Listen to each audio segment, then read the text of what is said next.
I'm Allison Johnjack, the Cranberry Outreach Specialist with the University of Wisconsin-Madison Division of Extension. These videos are the on-demand recordings of UW Extension and the Wisconsin State Cranberry Growers Association's virtual brown bag lunch series. These monthly sessions offer growers and researchers a way to share timely and relevant information.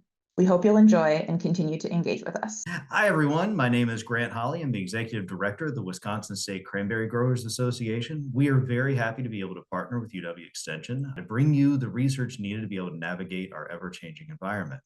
I'd like to thank all of our speakers today for their valuable time and leadership, the growers for joining us, and Allison for being the catalyst from which all of these sessions rely. Thank you so much. Good morning, everyone, as we transition from good morning to good afternoon here in the Central Time Zone. And welcome to our December, we often call it the nationwide roundup here in the winter months, but a little bit of West Coast, a little bit of Central here on our December 19th, 2026 Cranberry Brown Bag. And I just wanted to give a couple of pieces of housekeeping as we start to line up. And then once we go through our housekeeping, we've got a really good agenda today. Brad Bowling is a professor of food science at the University of Wisconsin-Madison and is going to work with us, talk with us today on some cranberry chewing gum and some health topics. Virginia Stockwell, the research plant pathologist out of Corvallis, Oregon, the USD ARS, is going to work with us on stem gall and talk about the isolation of that. And then finally, Hannah Gaines-Day, also at University of Wisconsin-Madison, a research scientist in entomology, is going to go over new information from WiBee over the past year, as well as information about where pollinators are foraging.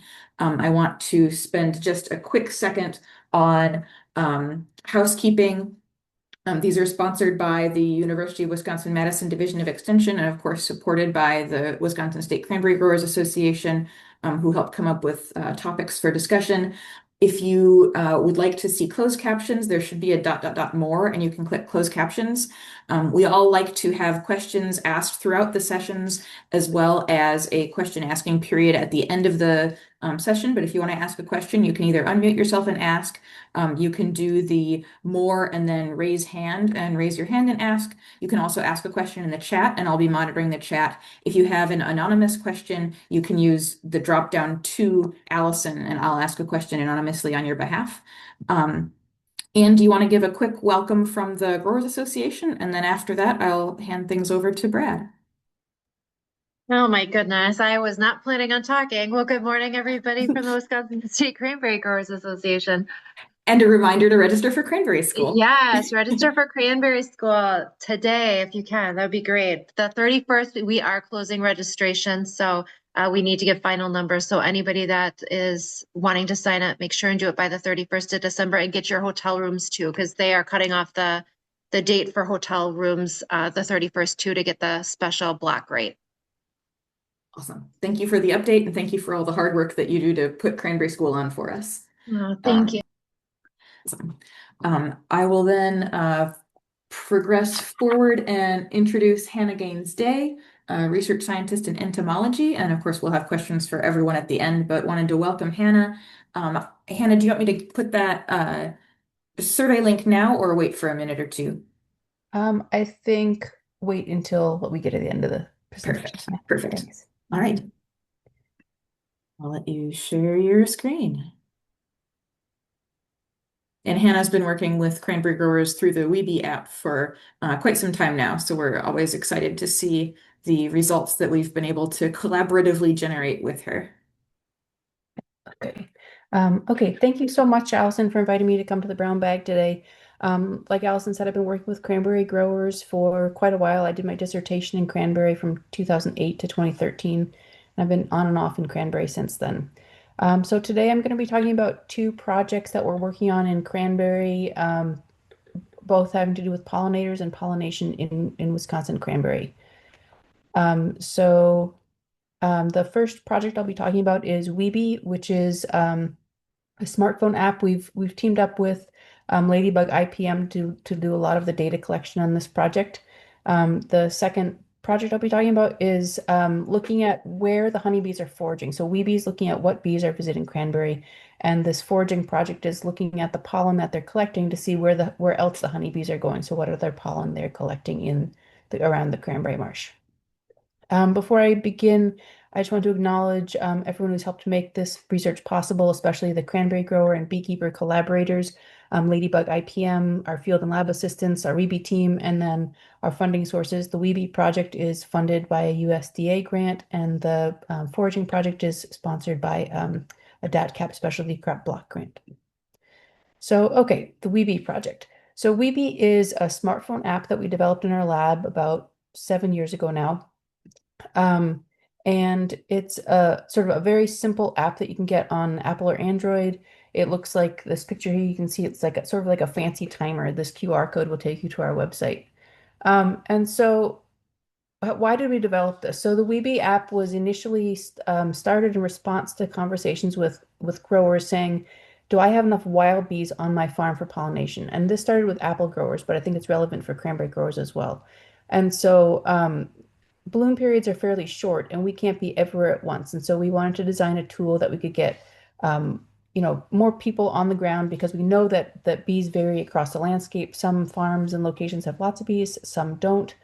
So how do we get more eyes on the ground collecting data during that short bloom duration? So that was sort of how WiBee originated.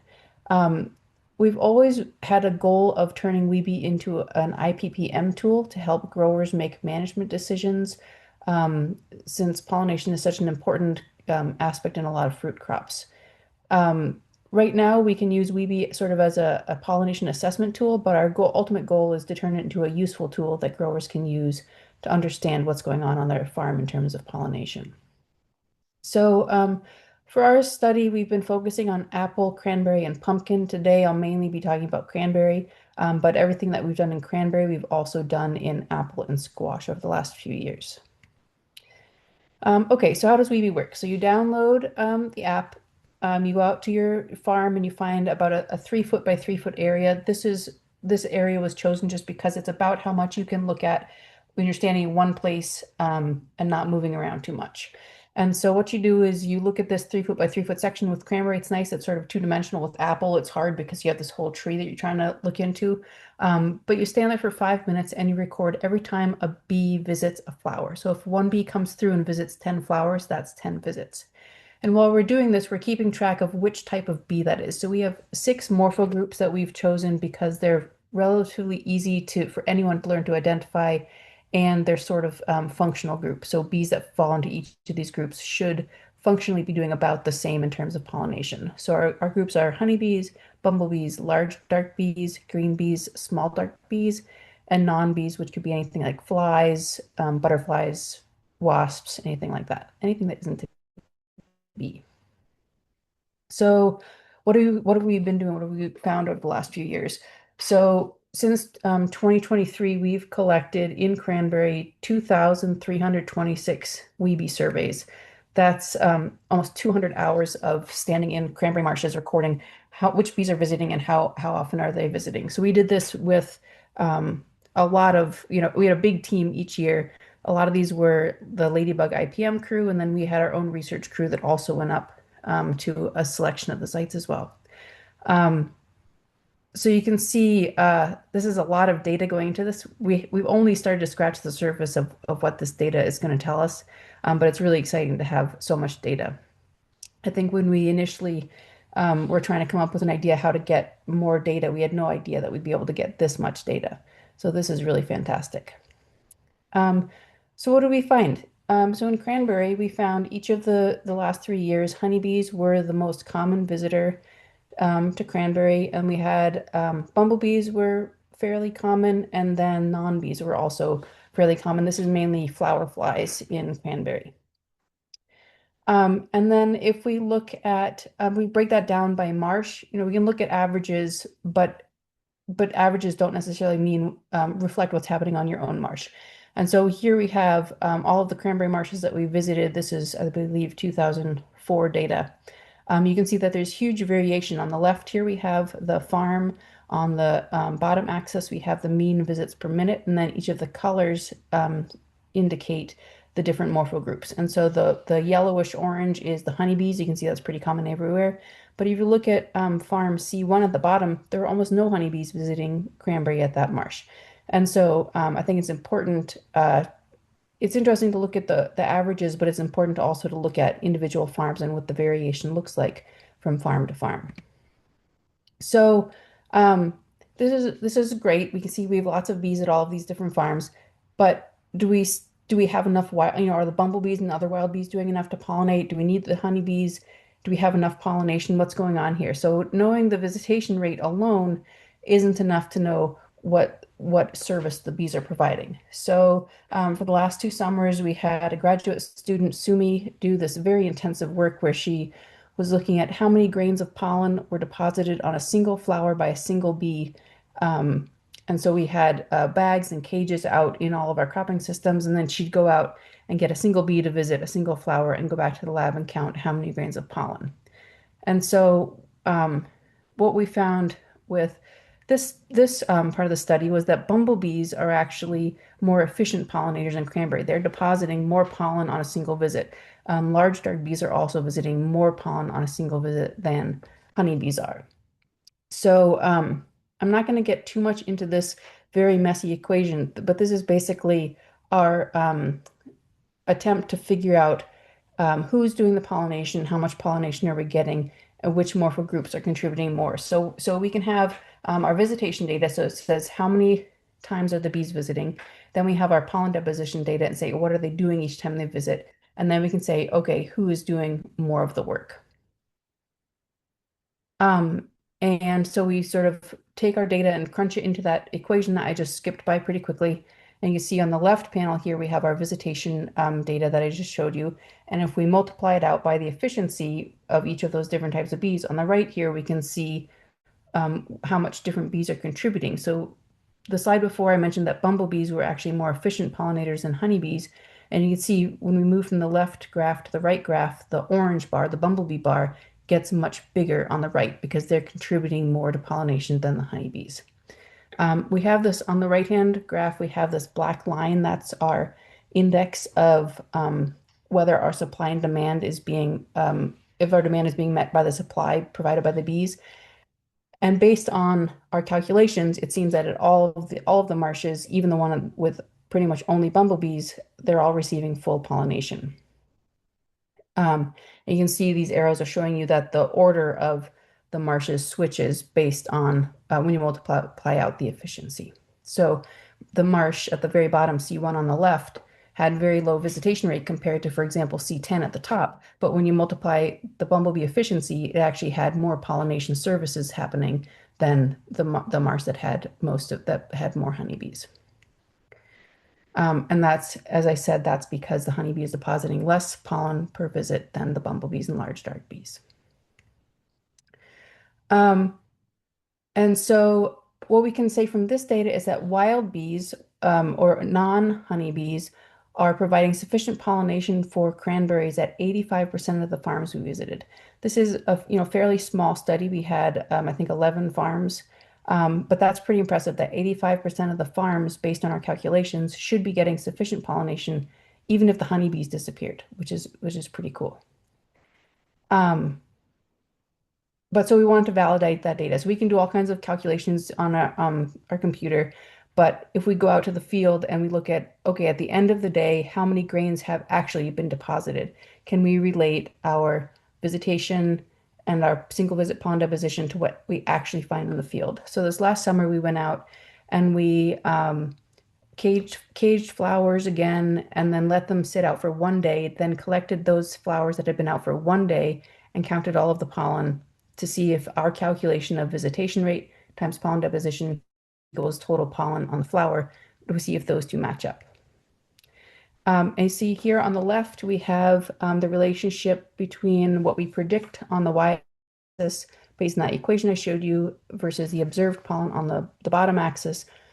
On the left here we have apple, and on the right panel we have cranberry. And as you can see, the dots on the cranberry graph are much tighter. Our model worked a lot better for cranberry, so we're feeling pretty good that our model works. If we look at visitation rate, we can predict pollination in cranberry. We're not so sure what's happening with apple, but we've got some more work to do there. And so our next step with WiBee is to really try to figure out what growers need and how we can turn this into a tool that will actually be used on the marshes. I have a Qualtrics survey that Allison will post in the chat, and I have a QR code at the very end. But so that's sort of, I'm going to end there with WiBee and move on to my other project, which is looking at foraging. So the foraging project is, this is part of another larger project where we're looking at how does the landscape surrounding a hive influence the quality of the pollen diet that they bring back to the hive, and then how does the landscape influence the health of the hives themselves, and see if we can connect the pollen diet with the hive metrics.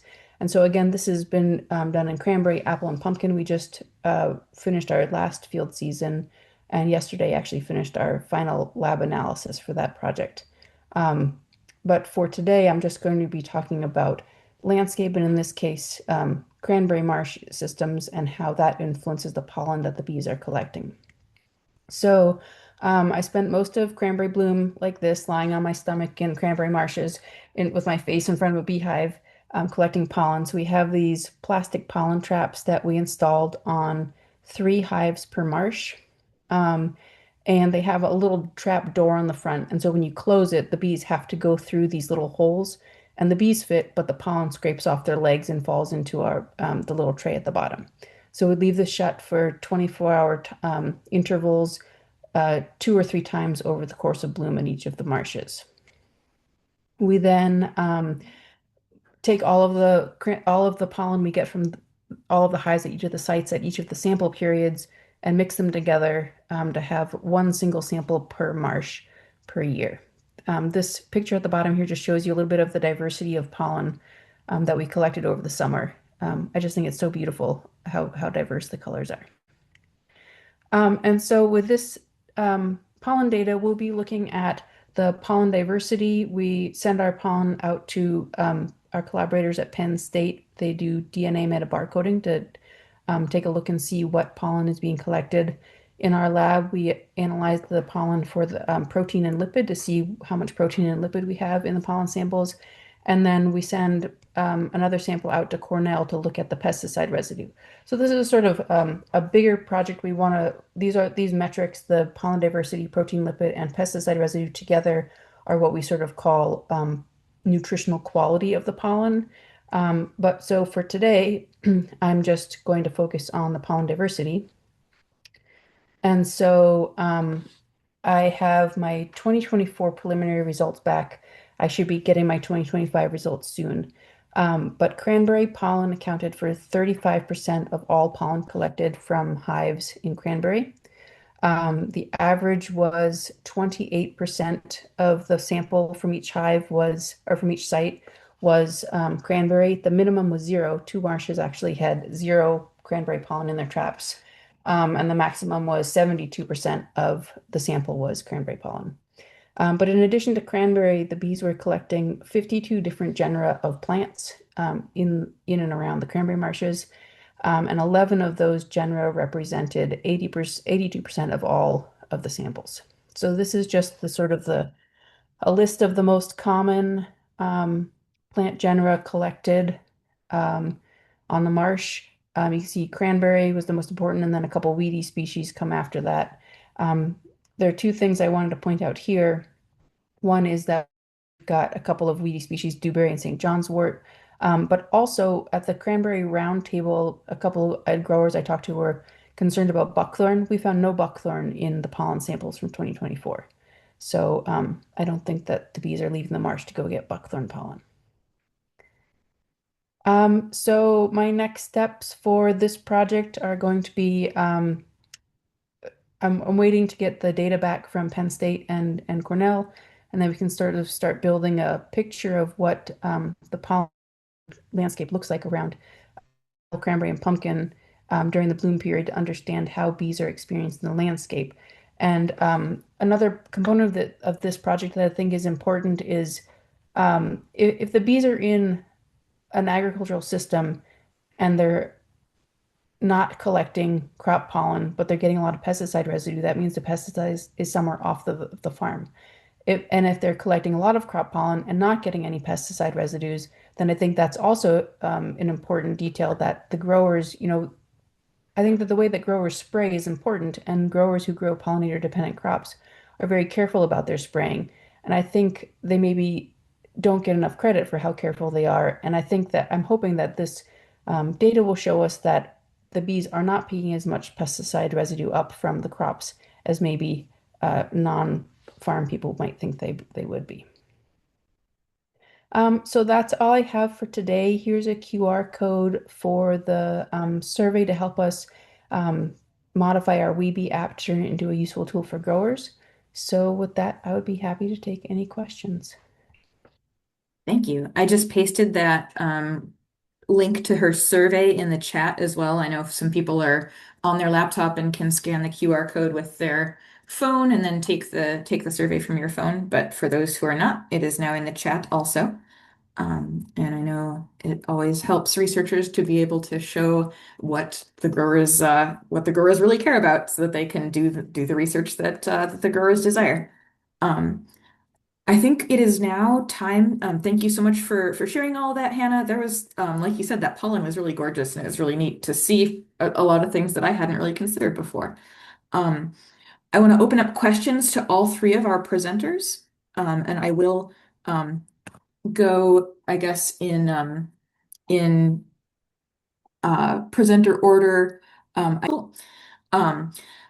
A comment for Hannah. This interesting that you didn't find buckthorn pollen. If they're sourcing nectar there, maybe the buckthorn isn't a problem. Yeah, I'm not super sure of the bloom period for buckthorn, but we're not finding any in the pollen. It would be interesting to see in 2025 if that's true. I think based on a previous study, there's pretty big variation on what they're collecting year to year based on drought and rain and stuff like that. So we'll see what 2025 looks like with all the rain. Do you know when your 2025 data will be able to be shared? I should be getting it back very soon, if not before Christmas, hopefully early in the new year. Okay, well, we'll be looking forward to those results. Further questions, whether for Brad or Virginia or Hannah? We've got 3 minutes left in the hour, so I'd love for us to be able to use them up fully. Although as we wait to hear any more questions come in, I want to give one more reminder of the upcoming Cranberry School on the 14th and 15th in Stevens Point this year. As Anne just reminded us, I believe the deadline, she might have said the 31st, but I heard that deadline was in December. So do go ahead and register for Cranberry School. I'm going to paste that registration link as well. And then I have the detailed agenda here. We've got a lot of great and exciting things, a shorter schedule than it has been in the past, and a poster session for some research. So it should be a pretty exciting time. Let me grab the registration link from Anne here. And I'll also put a quick link to the detailed agenda. In terms of other fun upcoming events, the nutrient management training this year is going to be Tuesday, February 3rd.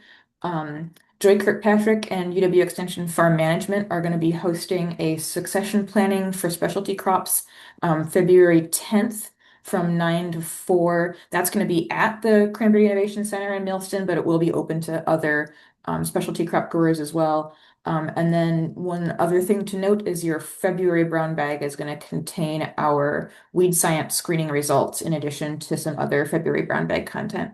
I'm going to, I think you can see your email for the individual registration links for those items. Here's another question for Hannah. Do Wisconsin cranberry growers have enough wild bees, abundant enough wild bees to get sufficient yield? I thought it's a numbers game, and Cesar is a researcher out from Rutgers. Yeah, that's a great question, Cesar. It seems like at some marshes that growers might have enough wild bees for sufficient pollination. I have another data set that maybe I'll talk about at another brown bag. But we looked at the relationship between cranberry yield and honeybee hive stocking density, and there's a landscape effect there. So when you have a high woodland landscape, it seems that the honeybees aren't doing much, but you're still getting sufficient pollination. So I think we have a bunch of pieces of evidence that the wild bees are doing a significant amount of pollination. I think especially at smaller marshes with a lot of woods around them, like the research station, you've got a lot of wild bees there that are probably doing most of the work. Awesome. Any further? Oh, got another one. Cool, thank you. And we did just flip over to 1 o'clock, so I guess I will also give a thank you to all of our presenters today. Looking forward to keeping in touch with you and hearing further updates on your work as it progresses, and of course, reach out anytime any of you have any questions. Nice, a little bee emoji. Allison. Thanks, Allison. Absolutely, thank you all. I'll paste Hannah's survey link one more time just to give people ample chance to grab it if they were waiting to the last minute.